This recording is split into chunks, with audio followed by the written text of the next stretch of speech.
A very warm welcome to today's event. I'm Alice Koy, Advocacy Officer with Pax Christi International. Before proceeding, I would like to remind you that we have interpretation into English, Spanish, and French. Click on the interpretation button on the right lower part of your Zoom screen to choose the language you wish. Now, let's get us started with this exciting event. For over a year, we have been working together with members of Pax Christi International's Advocacy Working Group on Nonviolence and Policies on the publication we're launching today, a policymakers tool for effective nonviolent strategies for sustainable peace.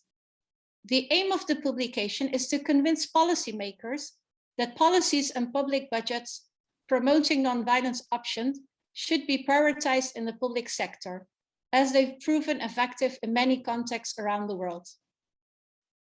Also to demonstrate through examples that policymakers already have a broad array of effective nonviolent tools at their disposal, which have been developed and implemented by governments, regional and international organizations, faith communities, and civil society.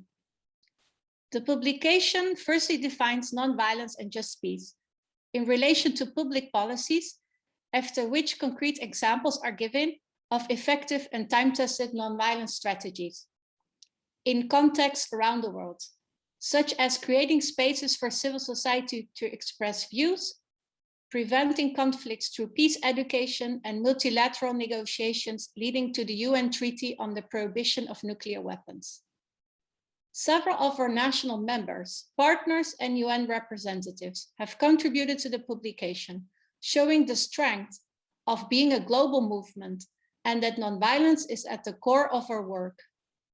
A special thanks for their contributions to Dan Moriarty from the Marino Office for Global Concerns, Professor Eli McCarthy from Georgetown University, Pascal Mugaruka from Africa Reconciled, Nico Plooyer and Vincent Vrijhoef from Pax Netherlands, Loretta Castro from Pax Christi Philippines, Anne Farr from Pax Christi England and Wales, Claire Guinta from Nonviolent Peace Force, José Bayardo from Duma Pax Christi Peru, Cécile Hazard from Pax Christi France, and last but not least, Jonathan Frericks and Mary Jelinek from our UN representatives team. We will now proceed to the launch of the publication. It's a long-awaited moment, and I'm very glad to share it with all of you. From this moment on, our publication will be publicly available. You can scan the QR codes, which now pops up on your screen, with your phone to immediately go to the publication, or you can use the link in the chat for those who are less tech savvy. You will see that the publication is available in English, Spanish, French, and Italian.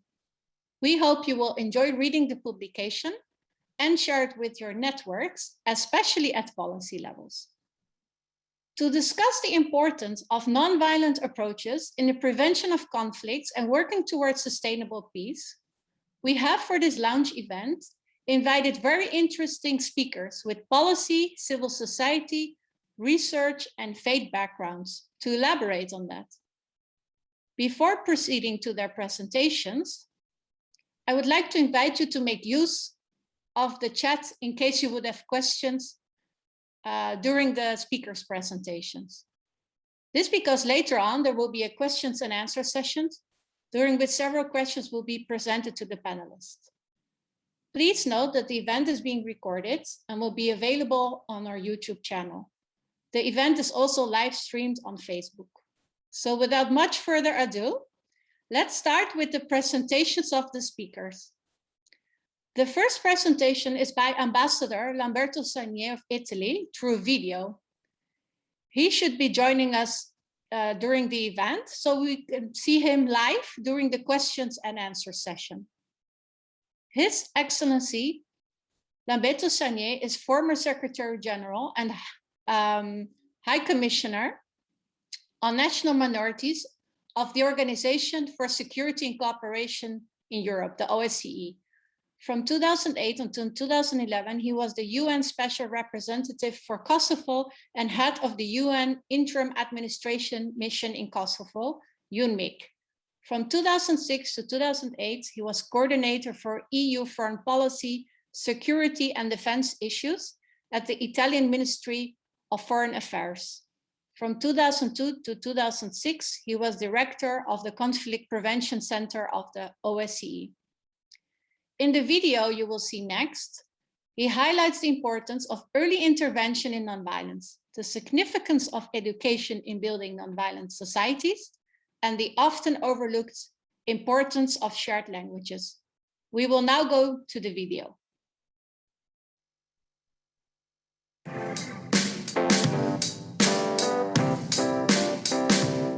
Good afternoon to everybody, first of all.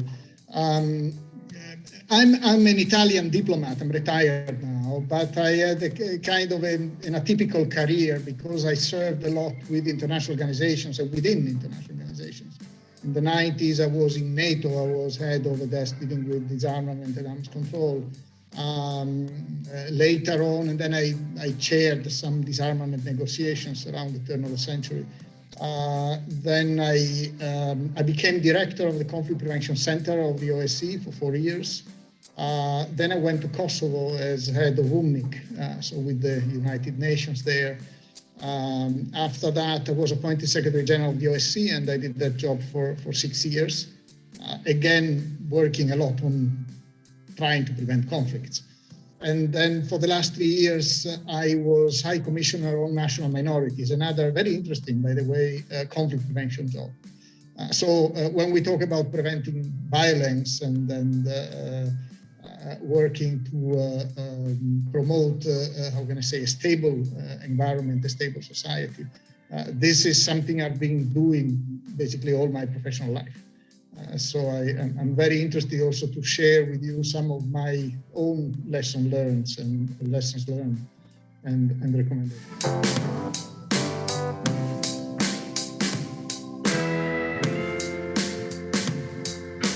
It's a difficult environment we live in now.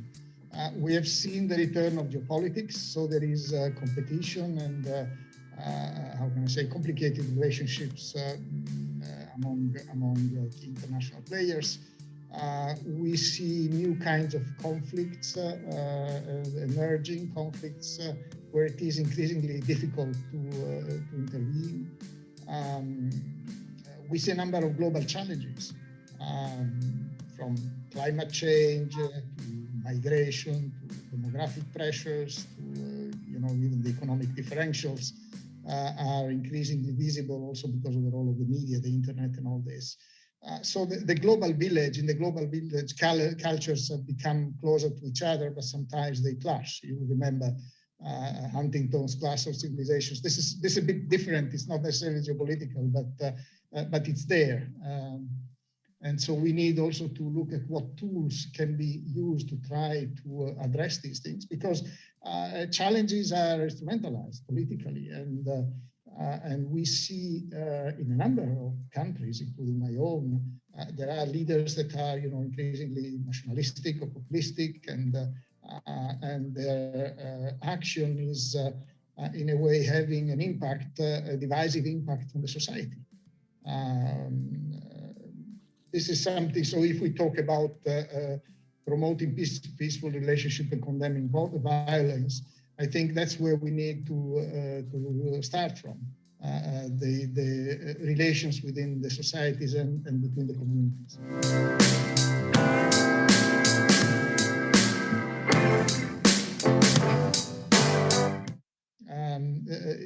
In this area, if you allow me, I would like to share one of the lessons I learned as in one of the most interesting jobs I did, as I was saying, which was the High Commission on National Minorities, where my mandate was a conflict prevention mandate based on the realization that societies are becoming increasingly diverse, and diversity in the society, which is in itself a richness, in fact, if not properly managed, creates instability within those societies.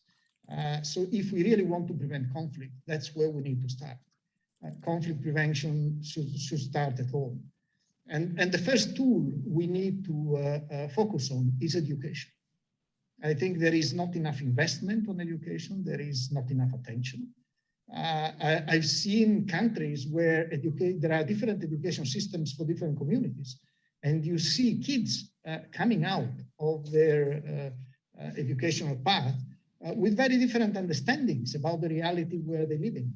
And this is already planting the seeds of conflict within the society. When you see different communities coming up with different values, but also different understandings of history. History, actually, it's a very interesting topic because very often history is being used to manipulate young people in some ways, or in any case, to pursue certain political agendas. So there is a need to start focusing on these things and start promoting, how can I say, multi-perspective or multi-perspectivity in history and in general in education, so that we give the younger generations, first of all, an opportunity to understand also other people's point of view. And the lack of this ability is, I think, the first problem that we face when we face radicalization, when we face tendencies to use violence, to impose one's own perspective and one's own point of view. So that's where conflict prevention starts. Yes, of course, investing in mediation and ensuring that there is a balance, including from a gender perspective and all these things. This is all very important. But we need to go back to the very roots of the divisions that can fuel conflict over time. And if we don't recognize those and if we don't work on those, we won't stand much of a chance. We will always be in a crisis management mode, even if we call it conflict prevention. But that's because we will be late all the time in intervening just the eve of a conflict and try to stop it from happening, but without addressing the root causes. So we need to invest on the long term. And stability of societies means working on every aspect of it, ensuring that there is an inclusion of everybody, that there is full participation in society of everybody. The same diversity of the society should be reflected in, the police forces, the judiciary, the public administration. So everybody can give a contribution. Then a society that is diverse, as all our societies are, also as a result, most recently, of the migration pressures. And some of our societies have been different or differentiated for a longer time than others. But those who are facing now and try to think that building a wall will solve their problem are fooling themselves, because this can work for in the short term perhaps, but in the longer term we need to address those tools that are required to ensure long-term stability in the society.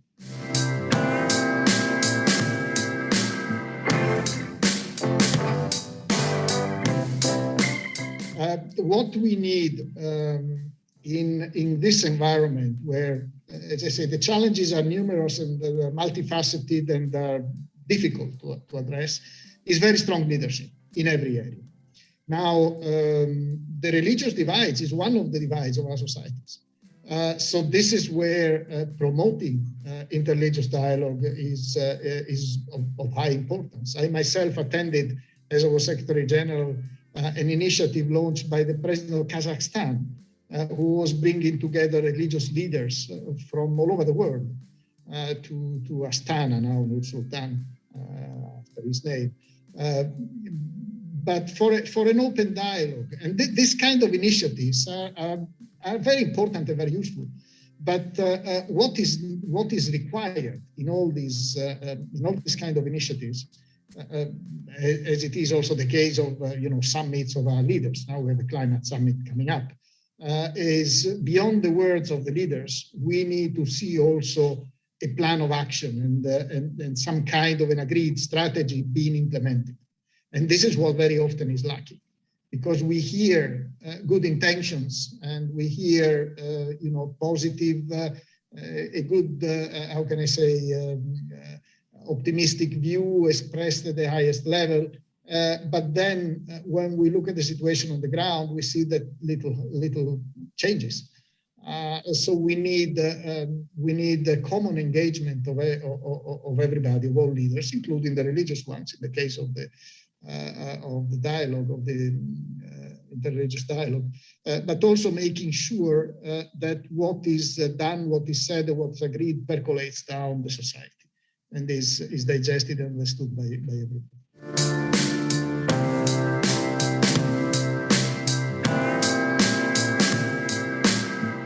Let me go back to the issue of the division of the society. As you know, in Kosovo, still, of course, it is an issue that has to do with the status of this territory, but it has reflection and implications for the people on the ground, for the communities on the ground. And one of the last visits I made to Kosovo as High Commissioner, at that time, Haradinaj was still the Prime Minister, and I met him. And I was there for a seminar on the use of language. It was something we did in cooperation with the UNHCR, if I remember correctly. And he accepted to come and open it, and as a Prime Minister. And he came to the room of the seminar, and he started off in Serbian language. He continued in English, and then he moved to Albanian. And after that, we had a chat, and he told me, you know, I speak well all these languages, and I think it's important to keep the communities close to each other. But my children, they do not speak Serbian. And the young Serbian guys do not speak Albanian anymore. So this is a major problem in rebuilding a unified society in this country, from his perspective. Our program was, in fact, to open up a cátedra of Slavistic studies in the Pristina University to start reintroducing at least some knowledge of Serbian language and to train teachers, also Albanian teachers who could teach Serbian language as a beginning. Of course, creating mixed schools in this environment is very difficult, but slowly reintroducing the learning of Albanian in Serbian schools and vice versa, the teaching of Serbian in Albanian schools is an important step to try to bring communities back together and to rebuild also those bridges that have been totally broken with the conflict. So this is, I think, a good example of you know, a practical implementation of the things I was saying earlier. And you know, even though Mr. Haradinaj moved on to more challenging situations now, but I think he was right on this, and he had a good understanding of the problem for Kosovo that needed to be addressed.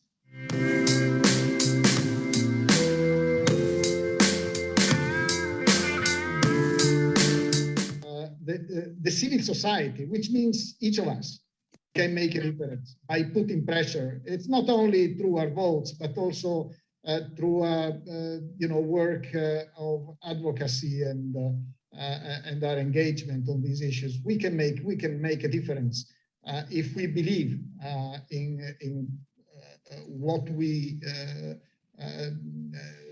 promote and want to promote. So I would like to encourage you to go ahead. Your commitment, your engagement can make a difference. So, you know, good luck, and I'm sure you'll find support, and I'll be happy from, you know, the little that I can do also to second your work and to assist you in any way I can. Thank you.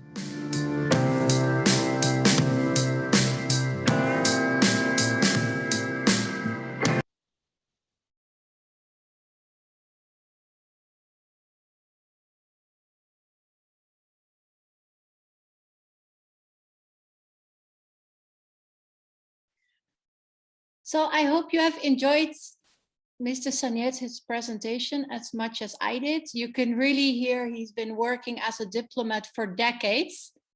He has such an interesting reflection about geopolitics that we need to take into account. with regard to nonviolent approaches, but also he knows very well the situation on the ground. And I think it's also very important what he said, that when policymakers make commitments at high political level, it's very important that there's also change on the ground. So that was very interesting. Just for your information, we will make this video available on our YouTube channel, so you can rewatch it again or share it with your networks. So now we will continue to the next speaker, who's Mr. David Grosso. He's a US attorney and politician who served on the Washington, D.C. City Council from 2013 to 2021. Under David's leadership, the Council's Committee on Education enacted policies in support of nonviolent approaches to school discipline challenges to ensure that every student could succeed academically. He also has an extensive background in US federal policy matters, having previously served as chief counsel to the US Congresswoman Eleanor Holmes Norton and as CareFirst Blue Cross Blue Shield's vice president of public policy. David presently works for Aaron Fox law firm in Washington, D.C. In his presentation, he will explain why it's important for policymakers, including at the local level, to understand alternative nonviolence ways to dealing with societal issues, and how he convinced fellow City Council members to pursue them in the field of education. David, it's a pleasure that you're with us, and I give you the floor. Well, thank you, and thank you so much for including me in this incredibly important conversation. You know, as the ambassador stated, education is a key component to how we evolve as a society to embrace nonviolence and to make our societies better and better every single year. You know, he noted that it all should start at home. And so when I was running for local office, so for those of you that aren't aware, the District of Columbia or Washington, D.C. does have a limited amount of home rule. We have a 13-member legislative branch. We have an executive branch, which is run by a mayor. We still are looking to have full statehood. Unlike any other jurisdiction in the United States, we still lack 2 senators in Congress, and it's nearly 1 million residents here that lack that representation. When I was running for office, I spent time going all over the city, trying to listen to the residents about what mattered to them the most. And the thing that was most paramount in their minds at the time, and still is to a certain extent, was the fact that our education system had continually failed to provide quality education, not just in our poorest communities, but across the city. So as a result, I committed when I came into office to dedicate my time on trying to continue to improve our education system and do my part on that effort. This was something that I didn't know a lot about. I started my time in office by embracing a human rights framework, something that I had come to learn about over my years growing up in DC and traveling around the world, and something that I truly believed in. So when I looked at the education system from a human rights perspective, it became very clear to me that one of the problems with our system were the enormous disparities between Black and white students, between rich and poor students. And the question was, how do we bridge this gap? How do we give every student in the District of Columbia the real opportunity to succeed and the opportunity to make decisions in their lives that will better them and their families? This was not a simple question and not something that came to our minds right away. We had to go out and meet with many people. We did a lot of data research. We tried to understand the trends, understand why it was that there were such enormous gaps between the Black and white students in our city. And what I mean by gaps are academic achievement gaps, high school graduation, on standardized testing, whether or not students were performing at the same levels, attendance, were students coming to school? Did they see school as something that they valued? What I found out was not probably too surprising, but the data showed that the Black students in incredibly poor parts of our community were not valued the same as our white students. And that was not just by individuals, but by the entire system. And how that manifested itself was through our discipline priorities. So who got disciplined, when they were disciplined, and what they were disciplined for was an enormous difference between our white and Black communities. Whether it was a uniform violation, showing up late to school, talking back to teachers, Black students were disproportionately suspended and expelled from school and did it at high rates. We're talking nine times more likely if you are a Black student to be suspended for the same activity. So as a policymaker, somebody who was in charge of education, I had to say to myself, what is it that we can do to change this, to make it so that students are valued the same wherever you come from and wherever you're born? And I think it really was rooted in the human rights approach to nonviolence, because how can you say that you love somebody when at the same time you're saying, I don't value you, or I'm pushing you out into back into your community instead of allowing you to be in school? This was something that we grappled with, and I have to say, in the long run, I was very surprised to see the number of people that pushed back on just having the conversation. And you know, I firmly believe in loving every person and trying your best to understand where people come from. And so it was really important for me to go out and speak to teachers, speak to principals, speak to school leaders, and ask them, why is it that you see suspension or expulsion as a solution to the problems that you have in your school building when it comes to students acting out? And they believed in a lot of important issues like, you know, protecting the safety of other students, the safety of teachers, showing them that what they're doing is wrong by having police show up and arrest students. That was an example for other students. All of the arguments that I think set us up for a more violent community. And what do I mean by that? I think you have to teach peace. I think you have to teach love. I think you have to teach it just like you right now see in so many communities teaching violence and teaching disagreement and not being able to work together. And I think this starts with individual relationships, but I also think that it is systemic. And so my staff and I set out to write legislation that would ban all suspensions and expulsions in the District of Columbia. It was an uphill battle. We went around, like I said, and did meetings in many communities to help people understand it. And I just want to note that to change people's minds is harder than to change policy. I just want to put that in now. It's not something you can change overnight. It takes time for people to understand that there are alternatives to violent actions. And indeed, trying to just convince somebody that disciplining somebody this way, pushing a student out of school, rather than giving her another chance and showing her that you love her and that you believe in her, is often easier to do. And this is something I think a lot of people have taken as an easy road out. So we went around and convinced folks, eventually passed a law that banned suspensions and expulsions in District of Columbia schools from pre-K all the way through high school. So this means all the way up until a student is 18 years old. Then she has a right to an education, and she has a right to alternatives to suspension, alternatives to push out. And I just think in the long run, what's going to happen, I don't think it's going to happen overnight, but in the long run, what will happen is people will recognize the value of respecting and loving a student rather than pushing her out of school. And they will see a quick turnaround. And we've begun to see it in schools that embrace this, where they'll have fewer violent actions happen in the school building. Fewer violent actions will happen in the community too. And this is not something you can do just on paper.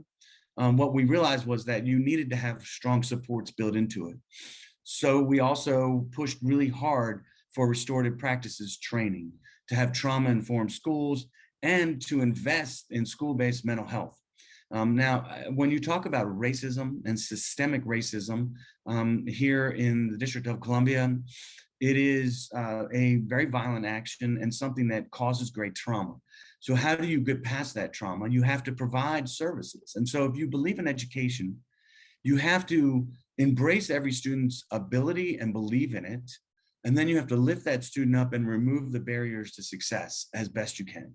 And so we created a school-based mental health program as a result of all of the data and the banning of suspensions and expulsions to make this a more comprehensive approach. It is still very early, so we're not sure how this will evolve, but the mayor and the council, I'm not on the council as of last year, but the mayor and the council now have invested $24 million to make sure that there is a school-based mental health professional in every single building across the District of Columbia. That's in over 200 school buildings from pre-K all the way up through secondary school. So this is something that I hope as time evolves, we will see this not just change the kind of whole tenure of our school buildings, having more students show up to school and be valued, having teachers recognize their own role in loving a student rather than disciplining a student and pushing her out of the classroom. And of course, ultimately making it so that our entire community is a safer place. We know that there has been extreme violence in the District of Columbia, and I believe that that violence is rooted in education, in the fact that we haven't valued enough of our young students who come to us, but because of stupid little things like not wearing the right uniform or perceptions about how somebody is talking to you as being talking back to you rather than respecting you, just simply being some difference in the way that somebody communicates, we have created what we have in our community now, a whole bunch of students that are no longer respecting education, don't want to come to school, and are, as the ambassador said, not able to mitigate difference in a way that embraces nonviolence instead of violent acts. And so students are more and more resorting to violent acts with illegal guns, with knives, with other ways. And I believe as a government, and the local government that I served in has a responsibility to try to set the seeds of peace and nonviolence through the education system. And that's what we tried to do. And it is still being implemented. And we're going to study it every single year and try to see how it evolves. And I look forward to continuing this conversation as we see whether or not embracing nonviolence in the school system to begin with, and how we treat every student, how that evolves our society into a community that can be critical thinkers and choose nonviolent means of alternative, like trying to figure out disputes in our city. So thank you for including me, and I look forward to the conversation as we go forward. Thank you, Alice. Thank you so much, David. Yeah, thank you so much for your good work at the council. I think what you were telling also shows that, and also what you said, that convincing policymakers might be harder than to change policies, right? So it's not necessarily a walk in the park to have this nonviolent policy approaches. But I think it takes people like you to inspire other policymakers to change legislations and policies. And in your case, it has long-lasting, generated long-lasting changes in educational policies. So that's marvelous. So I would like to point out or come back to your comment on the human rights approach to nonviolence policies. I would like to make promotion for a publication, because actually at page 9 of our publication, we have included some guiding questions on how to assess policies. And I think that's very much in line with what you said, so that you actually go and talk as you with the residents in Washington, D.C. to find out what's important for them. And it turned out to be the educational system, but also that you look at marginalized groups.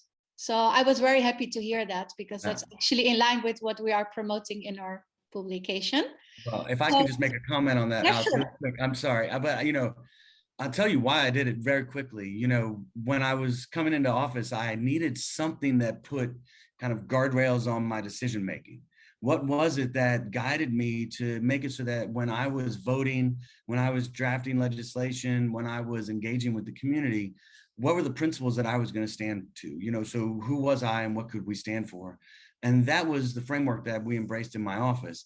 I must say that very quickly, because of who I hired and the diversity in my office, it turned into a racial equity framework very quickly, and it overlapped with human rights, because in our city, those people that are most impacted by their human rights being violated are our Black community members. And it was relevant for us in our community to adapt to that, but it made a difference in everything I did. So every bill or every nomination or everything I voted on was guided by those principles, and it made it so that I felt confident when I went home at night that I had done what I could do in the best way that I could to try to make a difference in our city. Thank you, David. That's truly inspirational. So I'm sure many participants might already have questions. So please don't forget that in the chat, you can put your questions and we will pick a few later for the questions and answer session. So now let us continue to the next speaker, who's Dr. Marianne Severin, researcher at the Center for African Studies. Les Afriques dans le Monde, Sciences Po Bordeaux, France, a specialist of South African political context. She completed her PhD on the ANC and continues to work in South African political and socio-economic context. Her research focuses on the South African political landscape, as well as the protection of human rights, including women's rights and disability rights in Africa. In her presentation, she will elaborate on experiences with context of peace building in South Africa, using nonviolence approaches in response to potential violence, including those led by women, and how policy could have been more helpful or could be more helpful.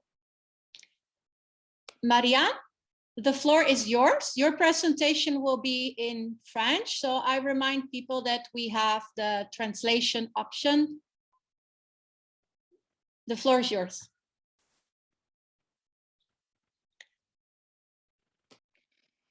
Bonjour, enchantée d'être Good afternoon. It is my great pleasure to be here with you. I'm a specialist in South Africa, as you've heard, and I've also specialized in human rights issues. And what I can say about these two specialties is that when human rights are respected, this is a way of preventing and solving a great many conflicts from happening. The case of South Africa is very specific.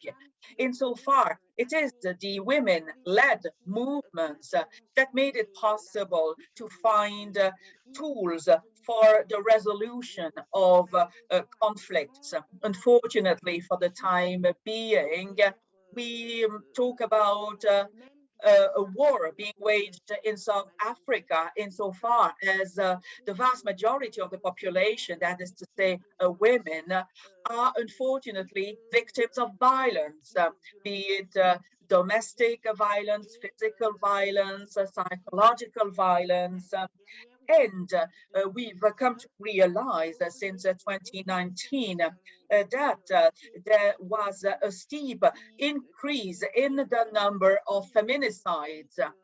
So much so that the political decision makers had to do something in order to address more effectively this issue of the violation of women's rights and the need to fight against violence against women.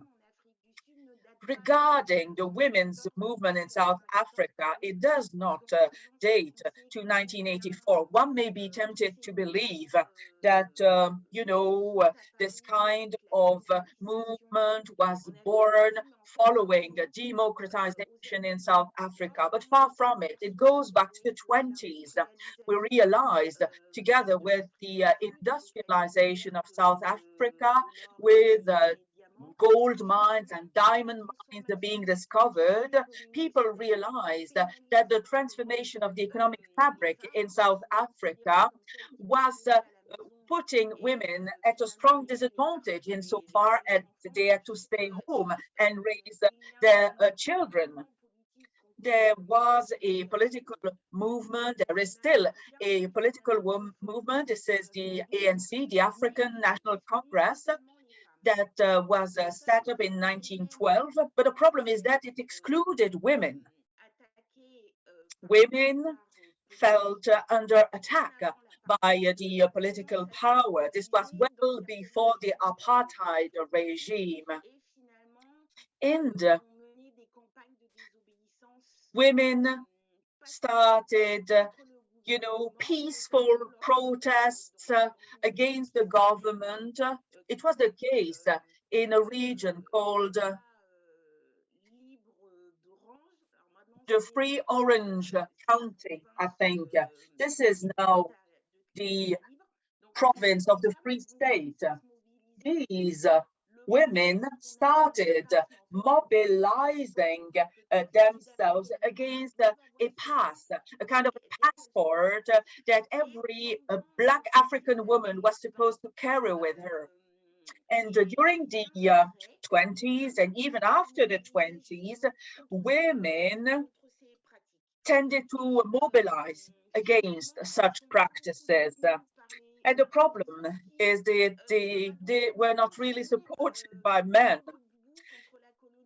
And men were very vocal, speaking against discrimination, while at the same time they were discriminating against women. It was quite paradoxical. I think that the most important moment when there was a real women-led movement is back in 1954, when the Foundation for Female South African Citizens were created. The objective of this foundation was to bring together women, not only Black women, every woman, irrespective of their racial identity, irrespective of their ethnic origin. They wanted to, fight for their rights, knowing that the apartheid regime came in 1948. And it's together with this initiative taken in 1954 that the first women's charter was developed. And this charter is really the very foundation of other women's charters, which have subsequently been enshrined in the South African Constitution. 1954, women claimed for their rights. They really stood up for their rights, economic rights, for gender equality, which is pretty much exactly what is going on wherever you are, whether it is South Africa or not. And then, unfortunately, this movement lost steam, even though in 1956, on the 9th of August, there was the famous March of Women against the apartheid government that played at the same time as a civil disobedience campaign that the ANC and other political parties ran to express their disagreement with the ruling party. And then, unfortunately, in 1960, proposals against the apartheid regime were banned. This explains why the women's movement is going to weaken and lose steam. And when there were arrests, such as arrest of Nelson Mandela, women will find themselves in a situation where they will have to protect themselves and will also have to look after their relatives, because these political leaders found themselves behind bars. And the women had to take over, and they had to look after every member of the family, and they had to keep the spirit of anti-apartheid alive and kicking. Some went abroad. At the end of the 60s, there was the Black conscience movement that started emerging on the South African political level. This coincided with a lot of young women mobilizing themselves.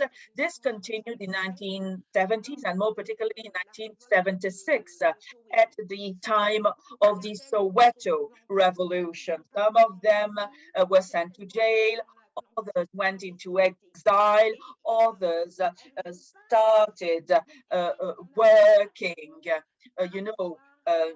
unofficially. underground. And so the movement was pretty much different from the movement that was created in the 20s, but still, this was a very important movement. And you have to wait for the 80s in order to see another movement of women taking place in different provinces of South Africa. They fought against the apartheid regime, but they were also fighting in order to defend themselves and to stand up for their rights. They wanted their economic rights to be fully acknowledged. And from the 90s, in February 1990, it was the end of the apartheid. The political prisoners were released from prisons. The political exiles go back to South Africa. And the paradox is that many African leaders expected, women to go back home and to stay at home. And they really expected them, to go back to their kitchen and provide food on the table.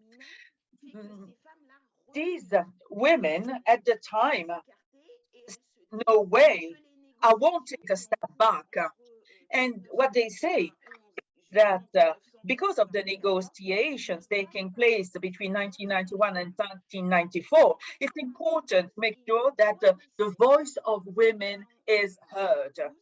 Around 1991, 1992, there was a national coalition of women, irrespective of the color of their skin, irrespective of their ethnic origin. They're going to meet together, they're going to work together, and they are going to work on a second charter, a second women's charter, which is now enshrined in the South African Constitution. If you look into Article 9, 10, 11, and 12, that talks about the protection of women and human dignity, you will find references to this charter. What these articles say is that these women should no longer be in a context of violence, but they should be in a context of equality. When these women finally managed to make themselves heard, and when some of them were elected, 30% of women went to parliament. And this parliament had nothing to do with the pre-democratization parliament. The very first woman was then elected president of the National Assembly. There were other state institutions which really insisted on making sure that there is a gender equality between men and women. This is quite specific. Marianne, you've got 1 minute left. Yes, no problem. Unfortunately, today, despite everything I've explained, this may sound all very hunky-dory, but there's actually a war going on in South Africa. As I told you earlier on, there has been an unprecedented number of feminicides in South Africa. Between 2019 and today, the president, Ramaphosa, adopted a number of measures so as to fight against violence against women. These are financial measures, educational measures regarding the education of boys. And anyway, should you have any questions, it would be my pleasure to answer them. Thank you very much for your attention.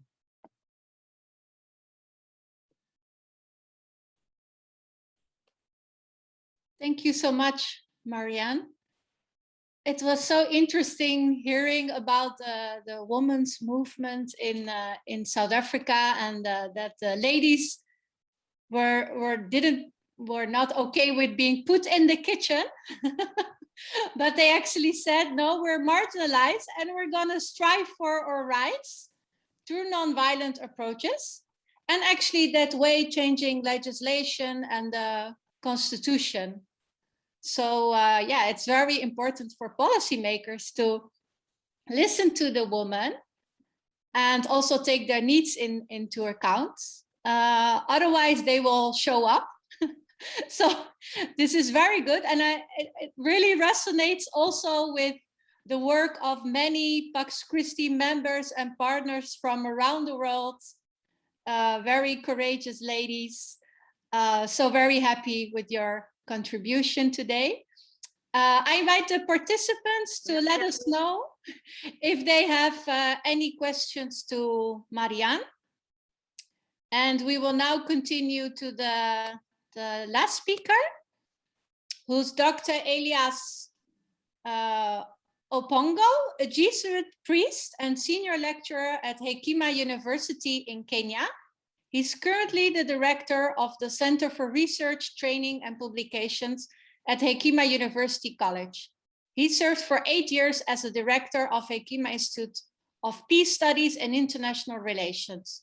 He holds a PhD in Peace and Conflict Studies from the University of Bradford and an MA in International Peace Studies from the University of Notre Dame. His teaching and research focuses in the areas of transitional justice and post-conflict reconstruction, state building, and community peace building. In his presentation, he will, just like Marianne, share about nonviolence approaches in the African context. But what is very specific about his presentation is that he will also talk about the role of faith leaders. The floor is yours, Elias. Okay. Oh, thank you. Thank you very much, Alice. And I'd like to thank Pax Christi for this very important session that we're having in the launch of this particular book that we hope will share as widely as possible. I've already started sharing it across. And nonviolence as a means of change and transformation in Africa has been gradually adopted over the years. And I think from the previous speakers, Marianne's presentation, as you can clearly see, South Africa is one of our big case studies. I'll just take you through briefly because I was given a much broader topic looking at the continent, which has 54 countries. But then I'll be able to pick up just a few examples that demonstrate that Africa, or many countries in Africa, have been adopting the nonviolence approach. For example, if you look at the trends in conflict, in the last 20, 30 years, there's been a significant reduction, and I'll show a map for that. There's been more embrace of democracy and human rights in quite a number of countries. We've not fully realized that, but moving towards that. We've also seen violent extremism that was very high in the 90s and 2000s have been going down. The most recent case, unfortunately, has been in northern Mozambique, but hopefully those violent extremist groups, Boko Haram and Al-Shabaab, have been going down. This is just a brief on the map of Africa. The reddish areas, or the non-green areas in the 90s on your left, just tells you how many conflicts we had. And remember, this was during the Cold War, or just after the Cold War. Some of those conflicts continued for quite a while.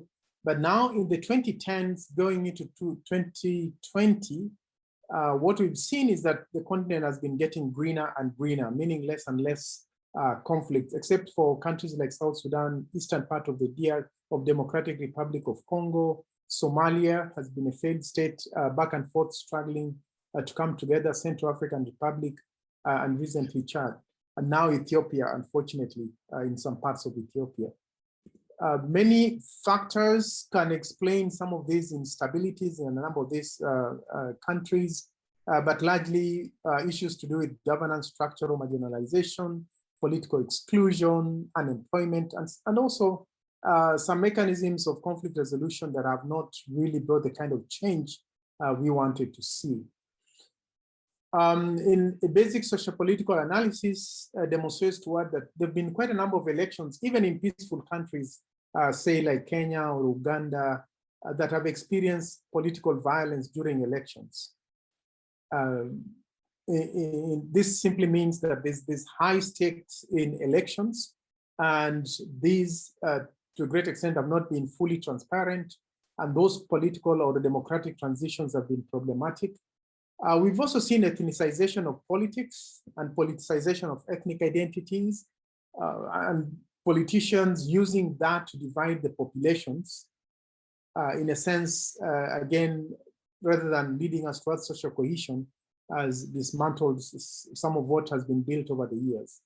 Land conflicts in quite a number of countries as well, because most of Africa is very agricultural, and the means of resources have been really from a subsistence farming. We've also noted need for post-traumatic support, especially for women, children, and men who've been affected by conflict.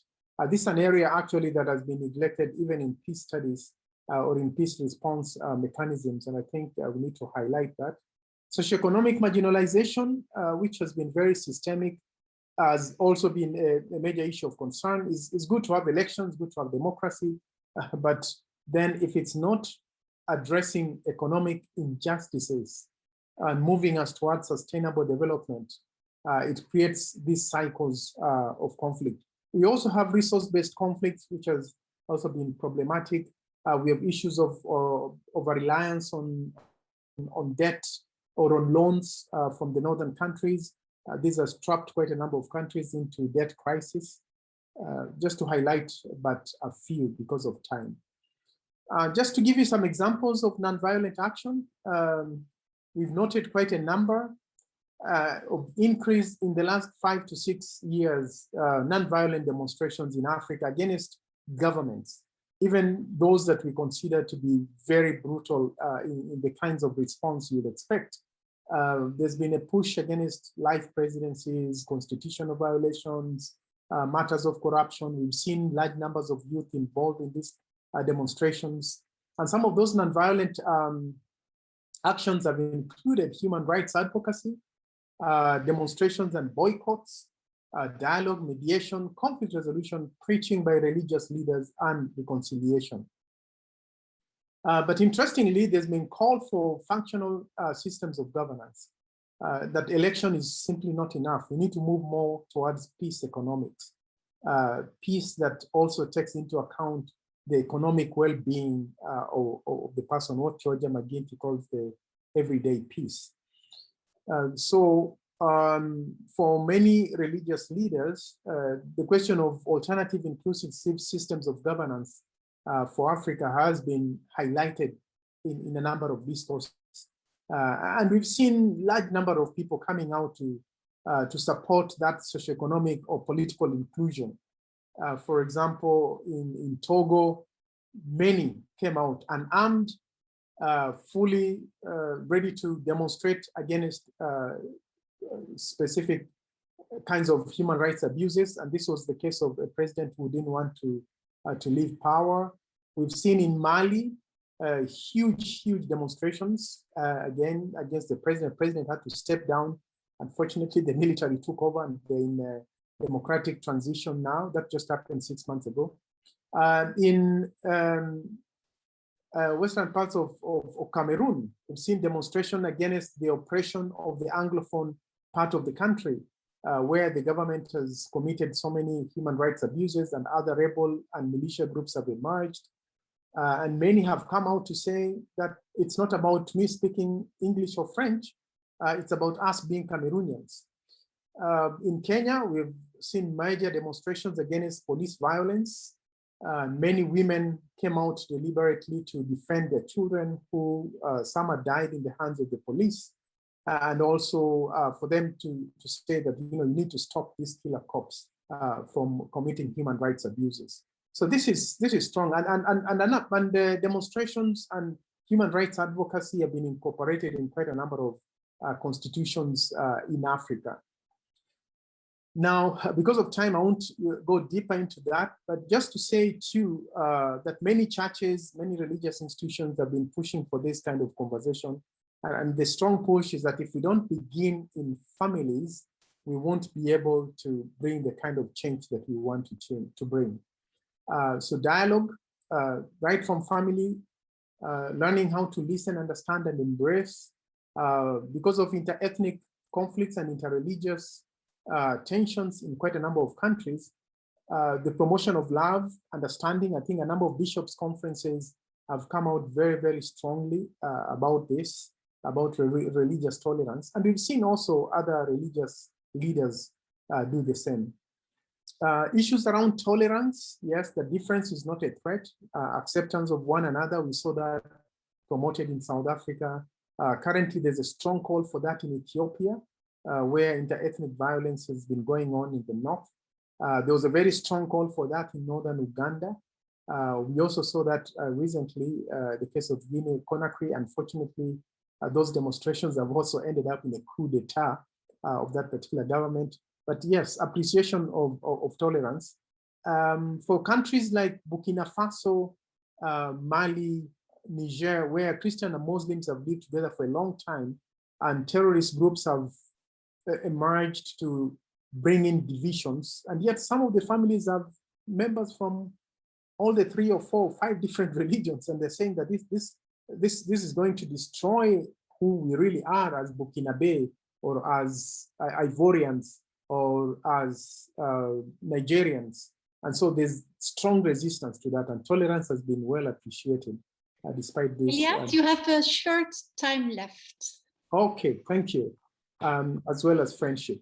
So then prophetic role of the religious leaders here, I would say building that culture from family, I've said that, coordinated peace protests against injustice. I think we need a little bit more of conversation and coalition around that. Fight for economic justice has also been called for, and also choosing love rather than hate.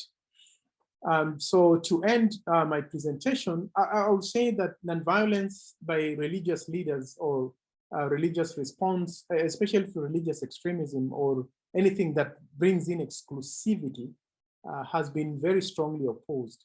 Right from the top leadership level, if we may just use Lederach's triangle here, tolerance and inclusivity among the top leadership. In the mid-level, having vigilant religious institutions that promote these values, and also from the grassroots level, having a prophetic church that can defend its population. Thank you very much for listening to me. Thank you so much, Elias. Also for reminding us that nonviolent approaches need to be applied at all levels. So family, community, governmental level, that's really a holistic thing. So I think it's very important, and that religious actors have an important part in that. I also appreciated your examples of nonviolence demonstration and other actions in Africa. I just want to highlight that in our publication, we also have a very nice example from Africa Reconciled, doing advocacy work with young people who actually nonviolently demonstrate in Congo, and then do advocacy work with authorities to make sure that these can be peaceful demonstrations, so that they are not attacked by police and military. So please check out the publication. And now we continue to the questions and answers part of this event. May I remind the participants that if you have questions for Elias, you can put them in the chat. And meanwhile, we will start with some questions for David. You might have been following them in the chat. So we had some questions on often suspension and expulsion are used least that are reserved for students who commit acts of physical violence. How does your program or the program you developed address these students' incidents in a way that helps the students involved while keeping other students safe? There was also a question if in the schools actions were taken against bullying between students. And if you can discuss exactly what the pushbacks entailed. What were the reasons teacher, administrators, parents did not want to look at and deal with the issue? Well, thank you for the question. You know, I think it's really twofold why people were pushing back. I mean, at first it was because they were not ready to embrace something different. I think that's really important to note, that similarity in the way you deal with violence in the school is something that people got used to, and it's what they wanted to continue to do and not to change. I think the other aspect of it was they were scared for the safety of students that weren't violent, or students that weren't engaging in bad behavior. For teachers, for administrators, and other folks, they thought the only way to solve this problem was to push these students out. We basically said to them, this is something that hasn't worked. It's created enormous divisions in our community, and it has failed to recognize the value of every student, regardless of where she comes from. And this is a challenge, because it's, again, trying to change people's thought process. You can't do that overnight, and it takes examples. And so the way we changed it was we proposed legislation, we went out and spoke to the community, but there were times when we had to be in a leadership role, say, no, this is the way that it has to be, because every student is valuable. And the more we show love for every student, the more likely that student is going to be less likely to do violent acts in the school. That said, what do you do when it actually happens was a question that everybody was asking. And I think you have to embrace alternative to violence approaches to discipline, which means you don't push them out of schools. You recognize that when somebody shows up to school, they're doing something in and of itself is an act that says they want help, they want to learn. So you take advantage of that, and you may still have to hold them accountable, which means that when they have a violent act, doesn't mean you just say, oh, it's okay, keep doing that. It means that you still have to do some form of discipline, but it doesn't have to be as extreme as kicking them out of school. And so we instituted trainings around restorative practices to do accountability measures in the community that embraced the harm that was done to everybody and tried to include that student as part of the revolving around solving the solutions for that harm. It's a work in action. I have to say that the only other thing that's really helped tremendously is that some school leaders embraced it right away. Some school leaders actually did it on their own before we even began. And so we could point to examples where a school leader said, we're going to embrace love. We're going to embrace an approach that gives every student the opportunity to succeed. When that happens, it evolved. The whole school saw increased attendance, increased grades, less violence in the community. It was a remarkable demonstration of what we were trying to do very quickly. Thank you, David. So I will now move to a question for Dr. Marianne Severin. Do you believe there is a psychological reaction to long-term oppression which contributes to the violence against women? Can education and therapy lead to change?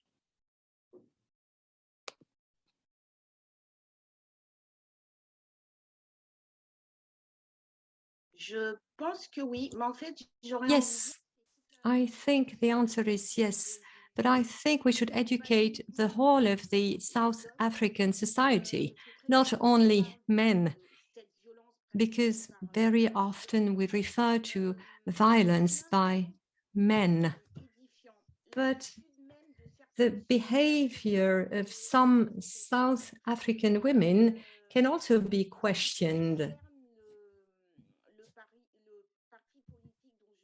So, if you take the National African Congress, ANC, well, this party has a branch which is called the Women's League, the women's branch of ANC. And in the 40s, 50s, this group was the spearhead of the women's action in politics against the Apartheid movement. And some of them belonged to that civil society and were at the same time members of ANC.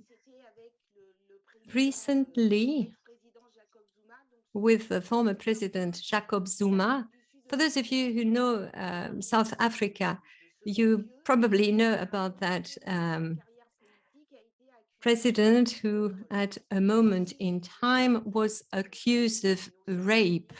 So even if at the end of the day he was considered to be innocent. He had been accused of rape. And the Women's League, because of political reasons, supported Jacob Zuma, who is not well known for being someone in favor of feminist issues.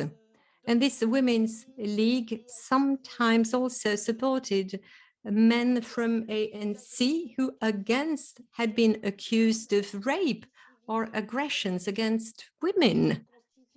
And then you have the civil society, which is also showing some actions of revolution, of revolt. So it's a bit contradictory because you have the same women, and because of political reasons, because they want to go higher up in the political hierarchy, they do not support women. So I would say, okay, we have to educate men, especially young boys, so that they don't have violent behavior anymore vis-a-vis their friends. So it's the South African society which is, according to me, ill. And that's why we have so much violence today. And it even increases with the pandemic, with the lockdown. It's even worse today. And this violence today can be considered as the second wave of pandemic after the COVID pandemic. It's the second wave, if you want. Thank you, Marianne. Yeah, your reply shows that gender issues are so complex and really need to be analyzed in a particular context. So now we will move to Dr. Elias Obongo, as there's also a question for him. Do you see much democratic erosion or backsliding in Kenya and in Africa in general? Yes, thank you for that question, Ron. I think there are gains and there are losses in terms of the progressive development of democracy in Kenya, particularly. The big gains were in the 90s when we pushed for multi-party democracy, and we saw quite a number of change of presidents in a peaceful manner through the elections.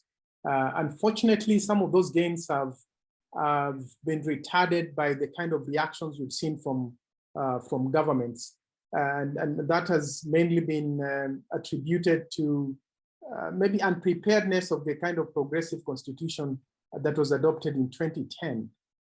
Kenya was the first country in Africa to overturn a presidential election, and it showed the independence of the judiciary, at least in 2017, that there were clear irregularities, and the constitution allowed the judiciary to stand up against the sitting president and overturn the elections. And Malawi followed later on.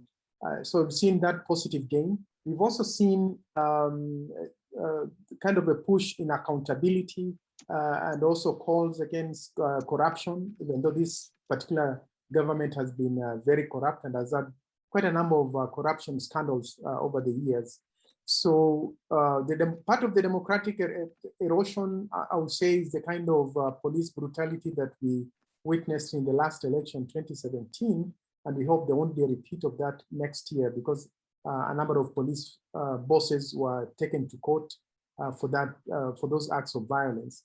But we just don't know how that plays again in the next elections. Yes, yeah. So some of the gains have been lost, but we still hope that this Constitution of 2010, which has given a lot of power to the civilians and also to anybody who wants to stand up against the government, that some of those gains will also be considered for the future. Thank you. Thank you so much. So when we talk about nonviolence, we also think about Gandhi. So we have a question from participants for all panelists. If we go back to Gandhi, South Africa, who bases legal challenges supported by nonviolence. We see he chose the foundation of human rights as the basis for change at societal level.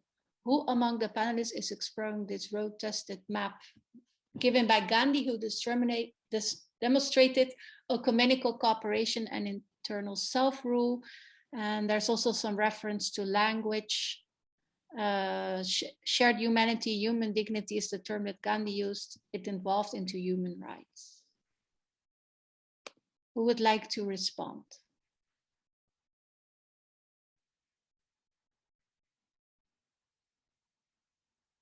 I think for the case of Kenya and a number of African countries where different ethnic groups lived together for a long time, the politicization of these ethnic identities, and unfortunately, like we've seen in any other part of the world, that you can divide a people through religion, race, or any kind of identity that makes them who they are. I think Gandhi's language of tolerance and mutual acceptance resonates very well with quite a number of communities in Africa, where the immediate and extended family are seen as one, and then that grows into clan, and then it grows into the ethnic nation. I think those values can be depoliticized, and I think if identities are respected more and more, and there's tolerance and dialogue, we should be seeing better progression towards social cohesion. Thank you. Does anybody else want to respond to this question? I'm happy to say a few words. I mean, I did embrace a framework, as I said, of human rights. And I think it's important for us to, each and every one of us, to do it on an individual level, right? See the person that you're sitting across from or walking down the street next to as having value and somebody who should be respected. But I think if you do that well, then it's not so hard to do it from a big perspective too. And as policymakers and as leaders, to recognize that every single person is important and important to the change and evolution of our society. And that, I think, is really why Gandhi was so important and so valuable in demonstrating the nonviolent approach to change. Meant that you couldn't throw anyone out. You couldn't say, you're not worth it, you're not worth it. And I think that's a message for us today, to try to figure out how, especially here right now in our country, in the United States, how we see past the difference and recognize that even though you disagree with somebody so much, they're still a human being who deserves our respect and our love, and give them the opportunity to express themselves in a way that allows them to maybe be right or wrong in your eyes, but still sees a space for that person to exist in our society. Thank you, David. So there was also, Marianne, do you want to reply? Yeah, Oui, please go ahead. J'aimerais ajouter quelque chose. Alors, en Afrique, I would like to add something. In South Africa, there is a word that I like pretty much, and that is about the respect for human rights. This is Ubuntu. This is the idea of tolerance. What it means is that I look at the person in front of me as I would like him or her to see me. This is all about love, peace, tolerance, and social cohesion. And so very often when I attend seminars or conferences dedicated to human rights, very often I hear South Africans refer time and time again to Ubuntu, this very word, Ubuntu. And this speaks to me. And it speaks to a lot of people. You know, it's true that I've specialized in South Africa and in human rights. And whenever I hear Ubuntu, I know immediately what it means. I know immediately what to expect, because also of my identity, because I live in France, and you know that there is a lot going on in France. There's a lot of conversation going on systemic racism. And so I make a point of looking at the person in front of me without judging their differences. And so I like very much this Ubuntu concept that comes from South Africa. Thank you so much. Ubuntu, it's really lovely. So there was also a question on the Just Peace framework in the publication. It's on page 7, and one of the participants asked if the panelists can reflect if it's useful, this Just Peace framework. And he notes that several Just Peace norms have been mentioned with the different examples you have given in your presentation.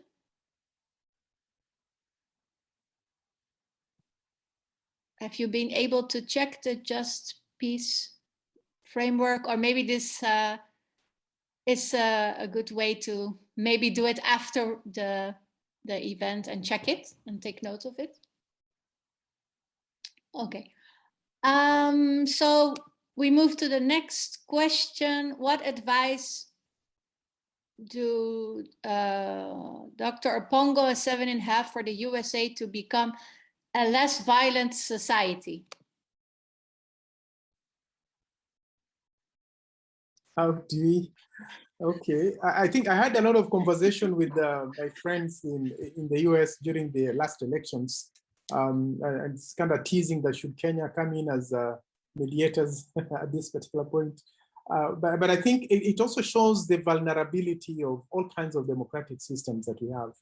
And also the fact that a leader, as good as he or she is, can easily divide a country that has held together for over 200 years. So I think it was a lesson for us, for younger democracies, that the case of the US, particularly with the last election, and the polarization that we saw even 3-4 years. 2 years ago, I was doing my own sabbatical and teaching at Georgetown University for a semester. And we were really involved in a lot of conversation around these issues. And the vulnerability of any democratic system as we progress forward. And I think those who stood out very strongly are also those who stood out for the values of nonviolence, of tolerance, of love, of commitment to peaceful coexistence. Yeah, and I think that's what we need to continue promoting. Thank you. Marianne? Oui, je suis en train de penser Yes, à quelque chose. I was just thinking about something. You know, if we want a society, a state that shows tolerance, there must be governance, you know. I'm a specialist in South Africa, but I run my own NGO with women in Cameroon. And we cannot really say that when it comes to democracy and the fight against corruption and the fight against violence, and you've probably heard about the conflicts taking place in the Anglophone areas. It's true that we are not very hopeful about the situation in Cameroon, but it's important to show respect for the democratic rules. And you know, it's important for African leaders not to cling to power, because, you know, it could never be a stable country or a peaceful country. It does not bring any social cohesion. This is all interrelated. Human rights, politics, right to development, everything is interrelated if we wanted to achieve a tolerant and a peaceful and a secure society. Thank you so much. So unfortunately, we don't have any more time left for questions as time is running out. But first we will go to Jasmine Nario Galas, and she's the former president of Pax Christi Philippines, and she will do the concluding observations of today's event. Jasmine, the floor is yours.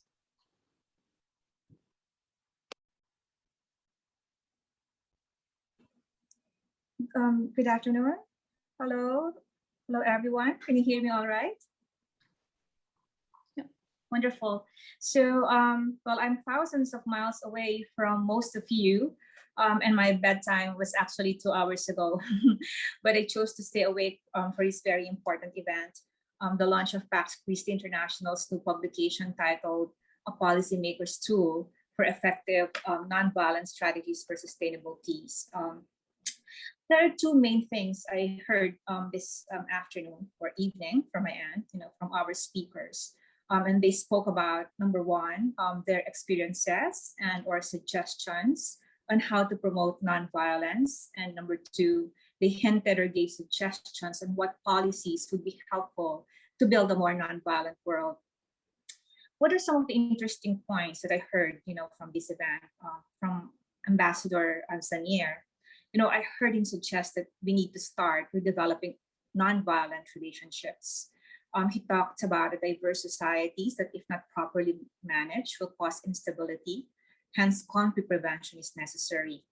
He emphasized the importance of education, that education is key, that it can help us understand other people's perspectives, that people tend to use violence to impose their viewpoints. But education will help ensure long-term stability. So what I see here as a policy recommendation would be, possibly the integration of nonviolence education in the curriculum. Ambassador Zanier also talked about the importance of promoting interreligious dialogue, that we need the religious leaders, to bring on the ground the perspectives of harmony and solidarity and kinship. He also talked about the importance of language in bringing back communities together. Mr. David Grosso observed, from his work and research, that there were huge systemic gaps between Blacks and whites, that Black students were not valued the same way as the white students.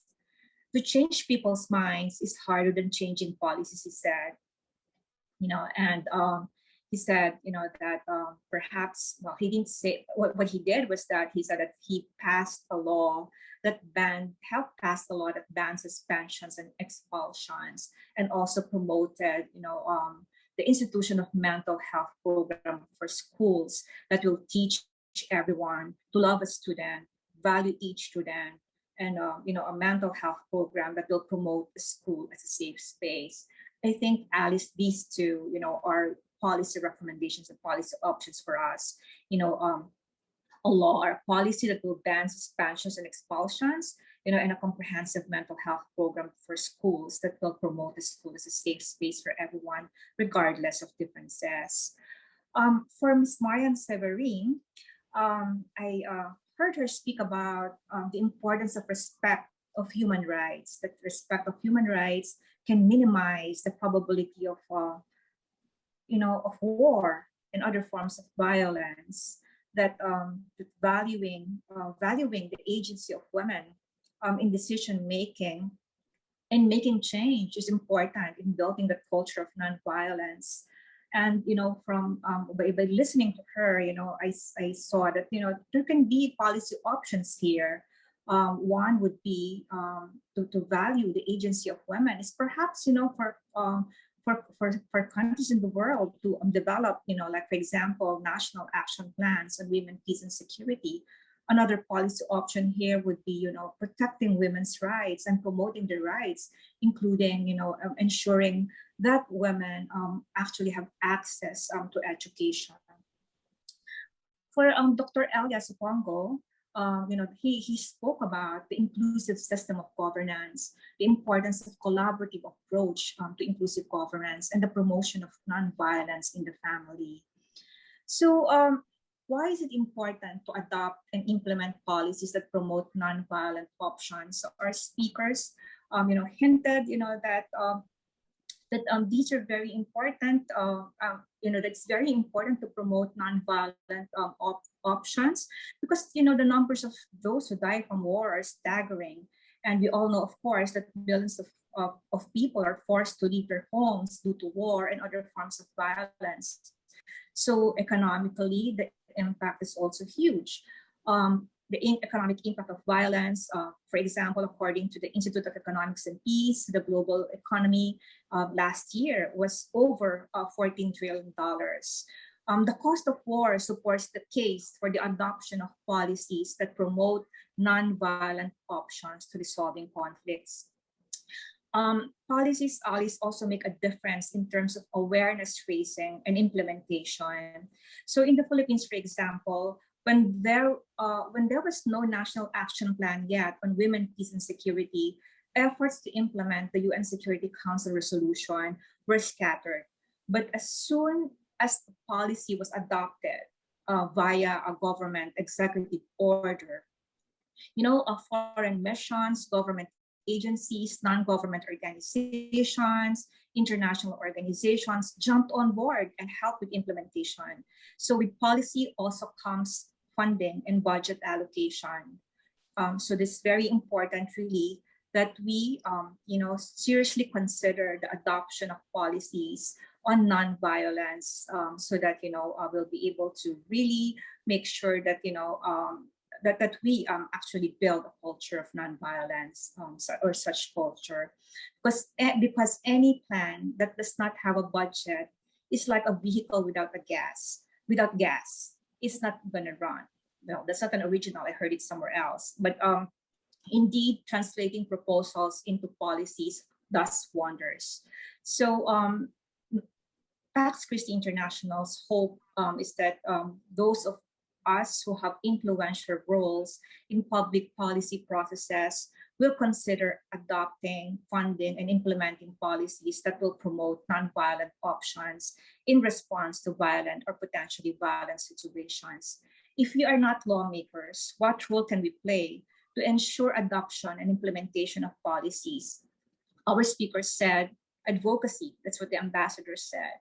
Campaigning for adoption of policies, bringing the policies to the ground. I heard a couple of speakers say that, from policy to practice. It is in our hands to bring the policies into the ground. So, and what role can we play in building a culture of nonviolence wherever we are? Two of our speakers said that the promotion of nonviolence in the family is important. Teach and practice the skills of dialogue, express our love, teach respect, acceptance and appreciation, of others to each family member. Teach them how to extend this towards others in the larger society. Well, these are what I heard today, Alice, that struck a chord. There is much to do in both the personal and policy levels, and in both levels, we have a role to play. Thank you very much. I hope that was helpful. Yeah, so much, Jasmine. Thank you so much for these to-the-point concluding observations. So we have come to the end now of this event, but not without a few thank yous. In particular, I'd like to thank the co-author of the publication, Mary Daddes, who's also here with us, who's our expert colleague and mentor on nonviolence. And then, of course, also thank you to the panelists of today's event, Jasmine, and all the participants who have joined us. The discussions have been very interesting, much input for our future work on nonviolence and policies. And we from Pax Christi International hope that you can promote our publication in your context. And we will also send you a follow-up email with all the links and the recording of the event. And yes, thank you so much, and hopefully see you another time. Bye-bye.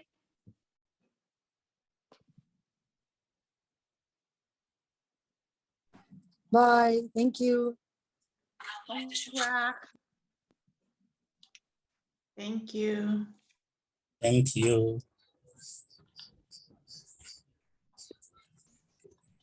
Thank you too. Thank you.